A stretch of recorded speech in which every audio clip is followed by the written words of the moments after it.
Xəbər verdiyimiz kimi, əməkdar jurnalist Xoşqədəm Hidayət qızına növbəti ağır itki üz verib.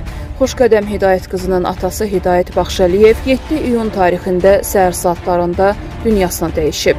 Jurnalistin atası mərhum Hidayət Baxşəliyevin yas mərasimi 9 iyun saat 11:00-da Heydər məscidinin mərasim zalında olacaq. Xoşqədəm Baxşəliyevanın bir neçə həftə əvvəl anası Ofeliya xanım da dünyasını dəyişmişdi. Qeyd edək ki, Hidayət Baxşəliyev 5 ildir xərçəng xəstəliyindən əziyyət çəkirdi.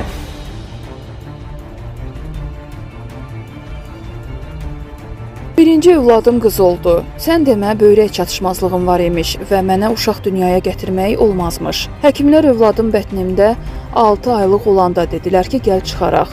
Söylədim ki, olmaz. Mən artıq onu hiss edirdim. Həyat yoldaşım Valid də həkimlərlə eyni fikirdə idi. Cavab verirdim ki, ölərəm, uşaq qalar, sən böyüdərsən. Onu necə öldürüm? Hiss edirəm axı. Allah dözüm verər, qorxma. Kliniki ölüm keçirdim. 1-2 gündən sonra ayıldım. Gətirib qoydular qucağıma ki, sənin qızındır. Baxdım, soruşdum ki, necə dünyaya gəldi.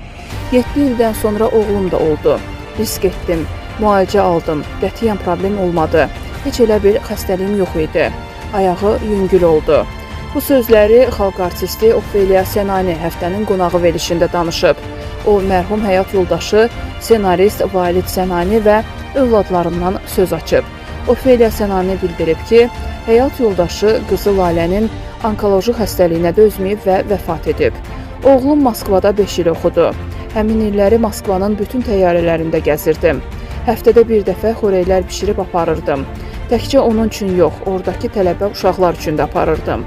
Maddi imkanım buna çatırdı. Valid uşaqlarına çox bağlı idi. Qızım xəstələnən gündən o da yatağa düşdü. Mənə və oğluma dedi ki, məni bağışlayın.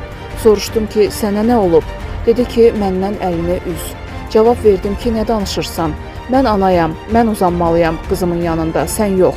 Ayaqları tutuldu. İkisinə də mən baxırdım.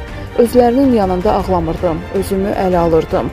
Gülüb danışırdım ki, ürəklərini heç nə salmasınlar. Çox çətin günlər idi. Səhərə qədər yatmırdım, qızımı sağalda bildik. Onu evə gətirəndə Valid gördü ki, arıqlayıb, saçları yox idi.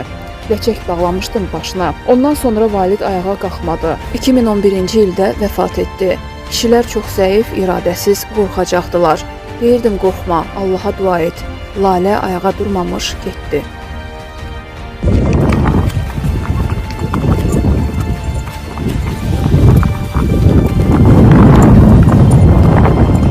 Rəqqasə Rəna Ağamuradova sosial